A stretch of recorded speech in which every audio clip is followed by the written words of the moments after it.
হচ্ছে বিমান বাংলাদেশ এয়ারলাইন্স।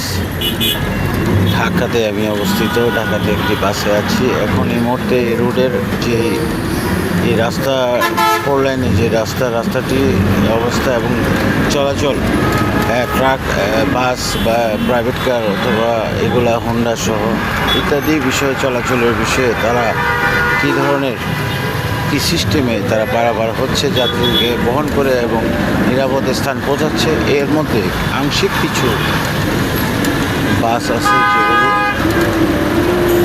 ইচ্ছাকৃতভাবে যানজট সৃষ্টি এবং সৃজিত করেন, আমার মনে হয় কেউ আগে যাওয়ার জন্য।